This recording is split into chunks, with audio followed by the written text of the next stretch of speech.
ఒక ఆలయం ఉంది. ఆ ఆలయంలో మొత్తం పాములు అంటే మీరు నమ్మగలరా? అలానే భక్తులు ఆ ఆలయానికి రక్షణ కోసం వస్తారు. కానీ ఏ ఒక్క పాము కూడా ఎవరికి కూడా హాని కూడా చేయదు. ఎందుకంటే ఇదొక సాధారణమైన ఆలయం కాదు. వీడియో ఎన్ని వరకు చూడండి, మీరే షాక్ అవుతారు. చాలా కాలం క్రితం భగవాన్ పరశురాముడు సముద్రానికి విన్నపం చేశాడు.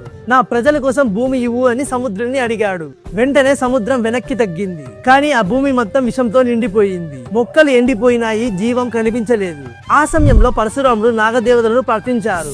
అప్పుడు నాగదేవతలు ఆ విషాన్ని భూమి నుండి పీల్చుకున్నారు. అదే విషం నాగదేవతల రక్తంలో మిగిలిపోయింది. తర్వాత ఆ భూమి పచ్చగా మారింది. పరశురాముడు కృతజ్ఞతగా మన్నరసాల నాగరాజు ఆలయాన్ని నిర్మించారు. ఇక్కడ వేలాది నాగశిలలు ఉంటాయి. భక్తులు తమ కోరికలు నెరవేరినప్పుడు ఇక్కడ ఉంచుతారు. మరియు ఈ దేవాలయాన్ని నడిపేది ఒక మహిళ.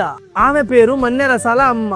ఆమె ప్రతి ఉదయం పాలతో మరియు పసుపుతో నాగులను పూజిస్తూ పరశురాముడి వాగ్దానం ఇప్పటికీ నిలుస్తోంది. ఇక్కడున్న పాములు అవి మామూలు పాములు కాదు, అవి ఈ నేల రక్షకులు. మీరు ఈ ఆలయానికి వెళ్ళాలని అనుకుంటున్నారా? మీలో ఎవరికైనా సర్పదోషం ఉంటే ఓం నమో భగవతే వాసుకి మహాబలాయ నమః అని ఈ మంత్రాన్ని 11 సార్లు జపించండి. అలాగే కామెంట్ బాక్స్ లో ఈ మంత్రాన్ని కామెంట్ చేయండి. అండ్ అలానే ఈ వీడియోని ప్రతి ఒక్కరికి షేర్ చేసి అండ్ డూ ఫాలో దినేష్.